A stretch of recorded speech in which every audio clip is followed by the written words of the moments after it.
10 pelajaran hidup yang terlambat manusia pelajari. Diri kita ini terbatas oleh waktu dan ruang. Sedangkan kehidupan ini begitu luas dan mungkin tidak terbatas. Begitu banyak hal yang kita lewatkan dan begitu banyak pula hal yang tidak kita ketahui.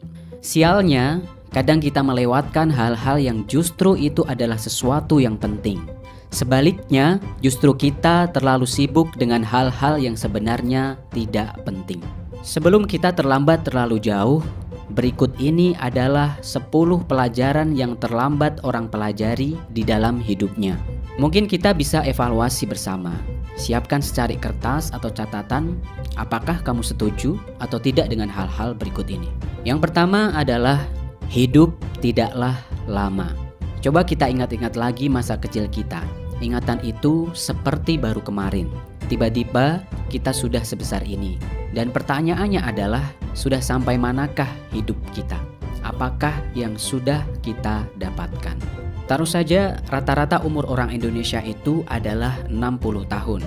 Jika rata-rata manusia itu tidur selama 8 jam sehari, maka waktu efektif dalam hidup kita hanyalah 40 tahun. Artinya kita tidur selama 20 tahun. 40 tahun hidup efektif kita itu, apakah benar-benar efektif semuanya? Seberapa banyak yang betul-betul produktif? Dalam sebuah riset, manusia menghabiskan 8 jam untuk melakukan istirahat di luar waktu tidurnya. Itu termasuk untuk menonton TV, membuka sosial media, dan lain-lain. Artinya waktu yang betul-betul produktif dalam sehari hanyalah 8 jam. Artinya waktu produktif kita seumur hidup hanyalah 20 tahun atau sepertiga dari umur kita. Itulah faktanya. Yang kedua adalah bahwa semua yang ada di dalam dunia ini hanyalah sementara. Hidup ini hanyalah sementara, termasuk segala hal yang ada di dalamnya. Kita harus sadari itu, sehingga kita tidak terlarut dalam hal-hal yang sementara itu. Hidup pasti ada sedihnya, tapi sadarilah bahwa kesedihan itu hanyalah sementara. Kelak pasti kita akan bahagia. Dan bahagia itu pun juga sementara. Sadarilah bahwa kelak kita akan mengalami kesedihan juga. Oleh karena itu, jangan berlebihan ketika kita sedang sedih, dan jangan berlebihan pula ketika kita sedang bahagia. Kesukaran juga sementara, kelak pasti akan ada kemudahan. Pertemanan juga sementara, kelak pasti akan ada perpisahan. Ujian juga sementara, kelak kita akan pasti mendapatkan hasil. Begitulah hidup, bahwa segala hal itu sementara, tidak ada yang abadi. Jadi jangan terlalu risau dengan kehidupan ini, karena roda terus berputar, dan tetaplah berpikir positif. Kemudian yang ketiga adalah keluarga jauh lebih berharga daripada teman. Berapa banyak teman akrab kita yang kita tinggalkan ketika kita duduk di SMP? Berapa banyak teman akrab di SMA yang berpisah dengan kita karena berkuliah di tempat yang berbeda? Atau berapa banyak teman-teman kita yang berpisah dengan kita? Tetapi ingat, sampai sekarang kita masih pulang di rumah yang sama, di keluarga yang sama. Ketika ada masalah, kita akan pulang. Dan kemana lagi kita akan pulang kalau bukan pulang ke rumah kita? Dan pasti ujung-ujungnya kita akan pulang kepada keluarga. Kadang memang ayah dan ibu kita kurang asik diajak bercerita. Kadang mungkin juga ayah dan ibu kita seperti tidak memahami masalah yang kita alami. Tapi yakinlah, merekalah orang yang paling menanggung hidup kita. Merekalah yang pada akhirnya akan sepenuhnya dengan tulus rela untuk berkorban untuk kita. Jadi jangan siakan ayah dan ibu kita selama mereka masih hidup di dunia ini. Sayangilah mereka, akrabilah mereka, dan berbaktilah kepada mereka. Kemudian yang keempat adalah bahwa pengorbanan yang kamu lakukan saat ini pasti akan berbuah manis di masa depan. Di setiap titik umur kita pasti ada sebuah penyesalan. Penyesalan kenapa dulu kita tidak menabung. Kenapa dulu kita tidak belajar dengan lebih giat? Kenapa dulu kita tidak pernah mendengarkan nasihat orang tua? Dan kemudian setelah waktu berlalu, kita beranjak dewasa, Kita baru menyadari bahwa menabung itu adalah sesuatu yang sangat penting. Kita baru menyadari bahwa belajar juga sesuatu yang sangat penting. Dan mengikuti nasihat orang tua juga sesuatu hal yang sangat penting. Nah, ubahlah mindset kita dari sekarang. Berkorbanlah hari ini untuk masa depan yang lebih cerah. Tidak ada kata terlambat. Yang kelima adalah mengorbankan kesehatan untuk mendapatkan uang tidaklah menguntungkan. Harta terbesar diri kita adalah diri kita sendiri, yaitu jasad kita. Syukuri bahwa kita masih sehat, masih punya tubuh yang sempurna. Jangan pernah korbankan kesehatan kita hanya demi untuk uang lebih. Karena untuk apa mempunyai uang yang banyak kalau kemudian kita tidak bisa menikmatinya karena kita sakit-sakitan. Kemudian yang keenam adalah terlalu takut dan berhenti untuk mencoba. Kita menyadari bahwa begitu banyak peluang di sekitar kita dan sering kita tidak mendapatkannya, tidak mendapatkan peluang itu karena kita takut akan resiko dan takut untuk mencobanya. Di lain sisi, begitu banyak orang sukses yang harus gagal di awal usahanya.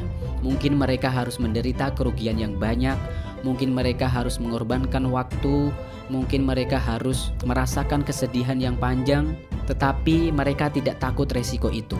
Mereka tidak berhenti, mereka melawan rasa takutnya itu. Dan akhirnya mereka mendapatkan kesuksesan. Kemudian yang ketujuh adalah sesuatu itu ternyata tidak seindah yang kita kira. Ketika kita kecil, kita merengek ingin dibelikan sebuah mainan mobil-mobilan. Karena teman-teman kita yang lain juga punya. Tapi ternyata setelah kita mempunyai mobil-mobilan, ternyata mobil-mobilan itu hanya kita mainkan sebentar, kemudian kita tinggalkan. Atau ketika orang lain mempunyai sepeda motor terbaru, kita juga pengen punya. Kita korbankan banyak hal. Kita jual motor yang lalu, kemudian membeli yang baru. Bahkan berkorban dengan berhutang untuk mendapatkan motor itu. Tetapi ternyata ketika kita punya motor baru itu, ternyata semua tidak seperti yang kita bayangkan. Sama saja, motor baru atau motor lawas pada dasarnya fungsinya sama saja untuk berpindah dari lokasi satu ke lokasi yang lain. Jadi terkadang keinginan itu seperti indah ketika kita belum memilikinya. Tetapi ketika kita sudah memilikinya, ternyata tidak seperti yang kita bayangkan sebelumnya. Jadi syukuri saja apa yang ada dan sadari bahwa yang kita inginkan tidak seindah yang kita bayangkan, agar kita berhati-hati dan pandai mengelola nafsu kita. Kemudian yang kedelapan adalah selama apapun sebuah malam, pasti kelak akan datang pagi. Tidak peduli seberapa berat hidup kita sekarang. Mungkin sekarang kondisi kita masih sulit. Mungkin sekarang kita masih sedih. Mungkin kita sekarang masih sedikit mempunyai uang. Tapi yakinlah, jika kita terus berusaha, kita nikmati proses itu, yakinlah pasti kelak akan menemukan jalan keluar. Jalani langkah demi langkah dan tetap berpikir positif. Kemudian yang kesembilan adalah marah dan balas dendam sama sekali tidak menguntungkan. Sesekali kita pasti pernah marah kepada orang lain. Mungkin memang karena orang lain berniat jahat kepada kita. Kita ditipu, kita dijegal, kita direndahkan, dan lain sebagainya. Kemudian di dalam diri kita pasti ada rasa marah. Dan dalam kemarahan itu pasti ada terbersit dalam diri kita untuk membalas apa yang orang lain perbuat kepada kita. Kita berpikir orang itu harus merasakan apa yang sudah kita rasakan. Tapi ternyata itu sama sekali tidak menguntungkan bagi kita. Menyimpan kemarahan hanyalah akan membuat hidup kita menjadi sempit. Kita menjadi uring-uringan dan kita menjadi tidak bahagia. Disinilah kita harus belajar tentang seni memaafkan. Memang sulit tetapi pasti kita bisa. Kemudian yang terakhir, yang ke-10 adalah dunia ini lebih luas daripada yang kita bayangkan. Ada sebuah kata bijak, merantaulah maka kamu akan melihat sesuatu yang baru. Kita harus sadari bahwa dunia ini luas. Di luar sana masih banyak pengalaman baru, masih banyak tempat yang jauh lebih indah, masih banyak ilmu yang jauh lebih dalam, masih banyak teknologi yang jauh lebih canggih, dan tentunya masih banyak pengalaman yang jauh lebih menarik. Coba kita agendakan untuk berkunjung ke suatu tempat yang belum pernah kita kunjungi sebelumnya. dan rasakan sebuah pengalaman yang baru. Pergilah cari pengalaman yang baru. Nah, itulah 10 pelajaran hidup yang terlambat manusia pelajari. Mumpung kita masih muda, mumpung masih punya umur, mumpung tubuh kita masih sehat, jangan sia-siakan waktu yang masih ada dan kita tidak boleh melewatkan 10 pelajaran ini. Tetap sehat, tetap semangat. Jika kamu suka dengan channel ini, like dan subscribe, dan jangan lupa bunyikan tanda bell untuk mendapatkan notifikasi video yang inspiratif dan menarik yang lain.